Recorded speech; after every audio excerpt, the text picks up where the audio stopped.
Now, as you, the audience, are obviously already aware, we have purchased a Toyota V6, a 2GR 3.5 liter. And we are going to be putting this gigantic engine into the back of the MR2, but not quite yet.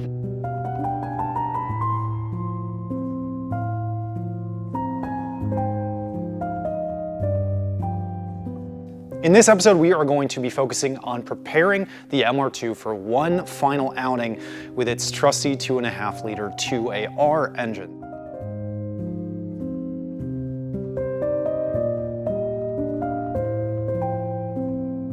All in preparation for the final send-off of the 2AR Toyota 4-cylinder, where we're going to show what it can do unlimited on the racetrack.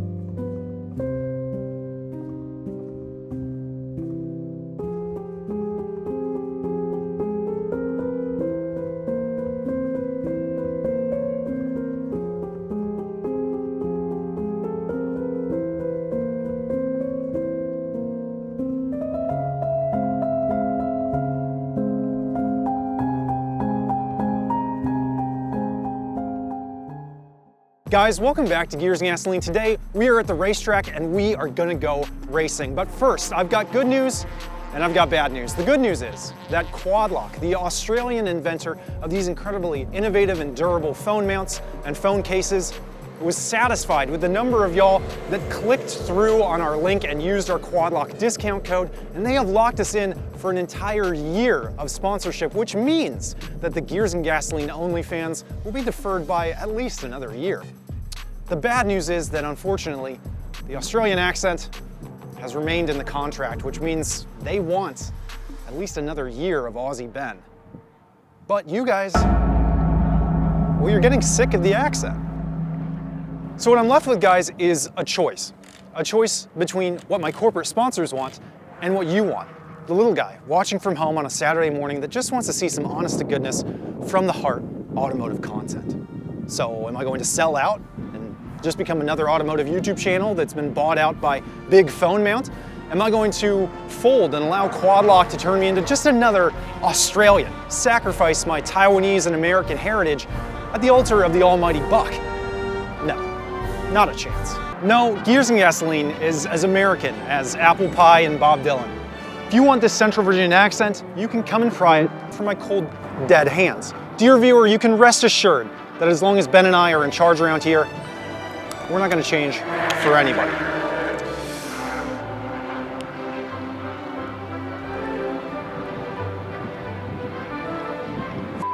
That is f***ing good tucker there, mate.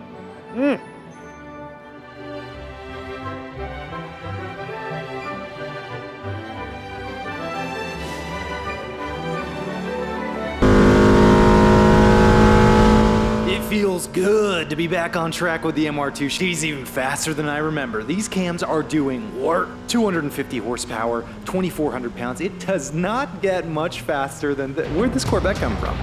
All right, let me get this guy a point by and we'll introduce him to what a real mid-engine platform can do on track. Where you going, Z06? What's that supercharger doing for you now? Oops, looks like you missed your braking zone a bit. Come on, pal, you're holding me up. Look, you bought the wrong car. It happens. Sometimes we all bite off a bit more than we can chew. Just concede that the MR2 Spider has the mandate of heaven and he's gone.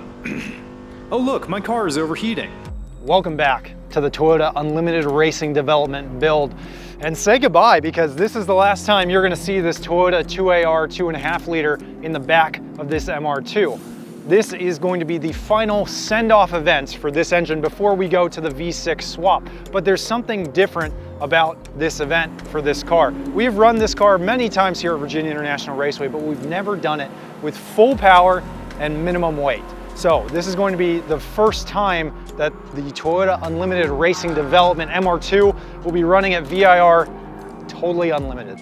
When you go to the racetrack, you want to go fast. Unfortunately, my first event with the MR2, I had a 107 horsepower 1ZZ engine in the back, which means I could have turned a faster lap time on horseback. I returned with the 2AR engine, but I had a clogged injector and only made 190 horsepower. Even still, I ran a 212.2, or about the same lap time as a Honda Civic Type R. Now the MR2 has 250 horsepower, 180 pound-feet of torque, and weighs only 2,210 pounds without driver. With that in consideration, I expect a much faster lap time today. Ben Thorne ran a 207.5 in his Civic race car, which this car was at one point built to race in the same series as. Let's see if we can get under that with the MR2. Guys, I just want to comment on one other thing, which is something I've seen in the comments. Is like our commenters are having a competition between which Ben they like better, one or the other, because we have different cars, we make content in different ways, or we have different personalities. I just want to say, guys, chill. Ben and I are literally buddies, okay? We are business partners, and his success is my success and vice versa. We both do just about everything we can, literally every minute of every week, to make Gears and Gasoline as good as it can be so that we make money and you guys get to enjoy videos that we are proud of making. This kind of like inter-fandom rivalry is needless tribalism, okay? This isn't Lord of the Flies. We're all automotive enthusiasts together. We're all in this hobby together. We're all buddies, okay? Let's just get along.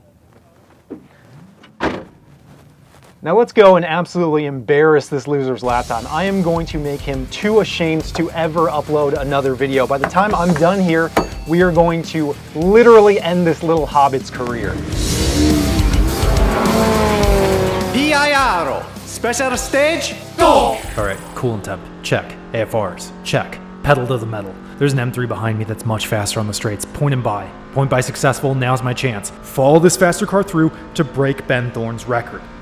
See pads before the braking zone and brake conservatively. Excellent. Downshift. Bleed speed. We can certainly brake later, but this is enough. Turn in at the arrow. Front end has good turn in. Now we just follow the beamer through and he's died. Thank you for your service, FADM3. It's all on us now. The car feels quick. Steering response is sharp on turn in. The front end is pushing mid-corner, but that might be a tire temp issue. Turn up the in-car audio for audience retention.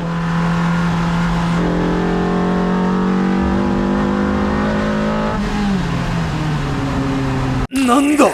Ultra Kono Speedo. Sugoi. It's not problematic, and we nailed the apex on turn 4. Breathe off the throttle in turn 5. Need to take that flat out, but this should still be good enough. Balance on the throttle so we don't go wide entering the lower S's. We need to be taking this flat out, but this is still fast. She's fast. Maybe too fast.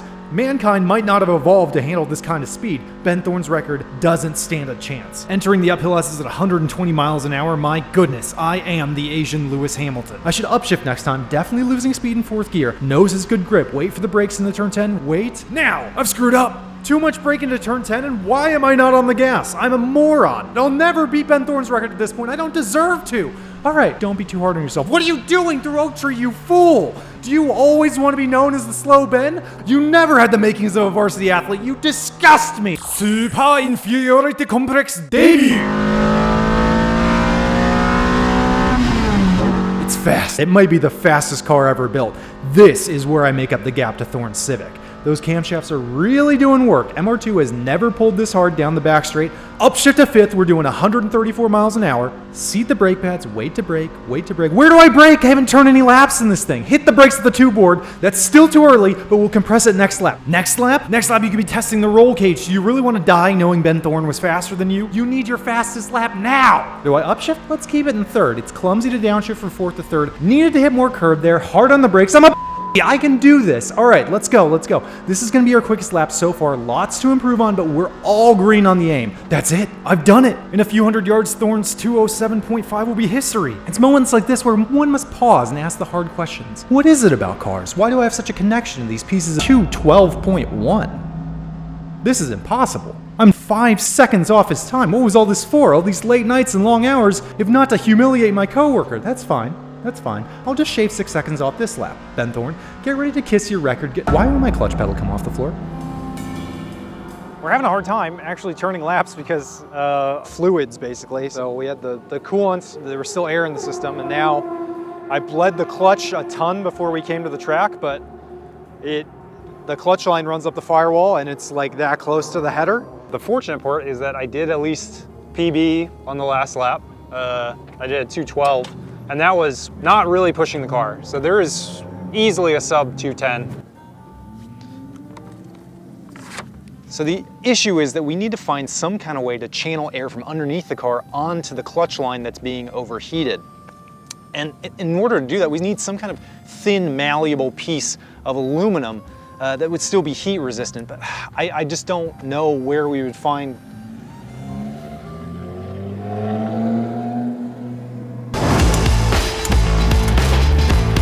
Now, if there are any Virginia state officials watching, this is obviously a reproduction plate I bought off the internet, and this car is not street driven, so no worries there.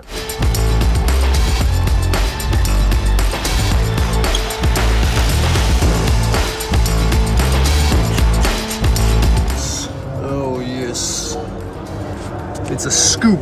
It scoops the air and shuttles it up to my clutch line. Sometimes my genius astonishes even myself. The next session out, the result was exactly what you'd expect of such brilliant engineering. Yeah, I can't get in the gear. God, man, bro.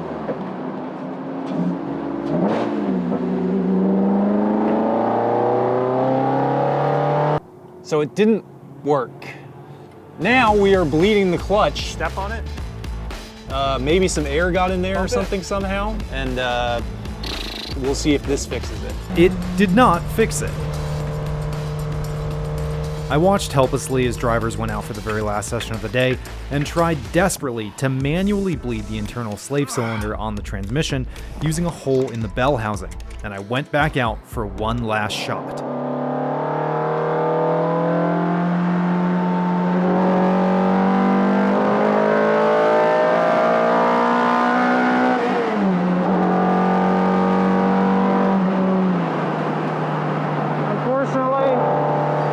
That's all she wrote. No clutch. What a shame. What a shame. She's a ripper. She's a ripper. I really love this car. And this engine is so good. I'm so sad. So sad I won't get to spend more time with it, because this would be a really fun combo to drive. But it's not going to give it to us today, and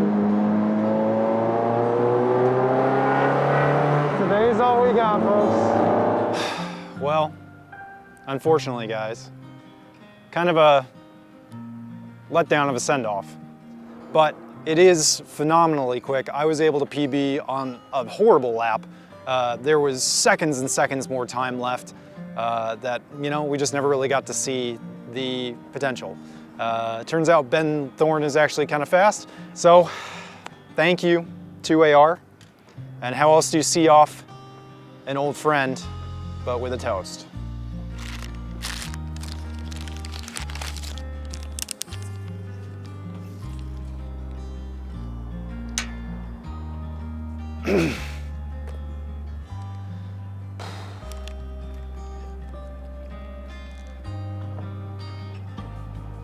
Cheers.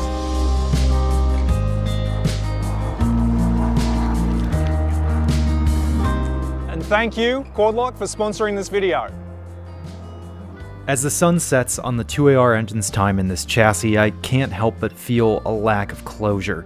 There's so much untapped potential in this little four-cylinder that we never got to see. It's a pretty cool engine.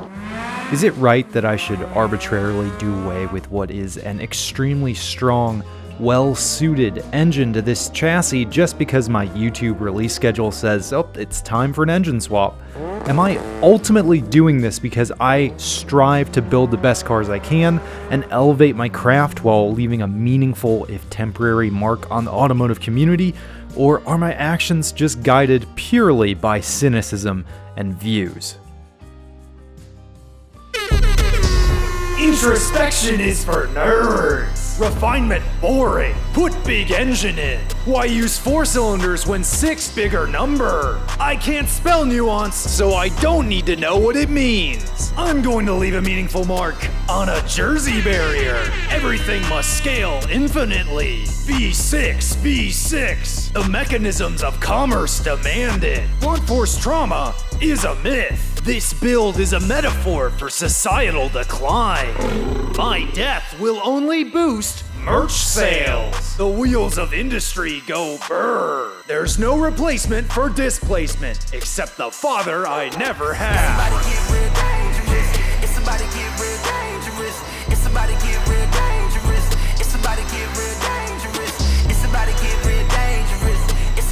get real dangerous. It's about to get real dangerous. It's about to get real dangerous.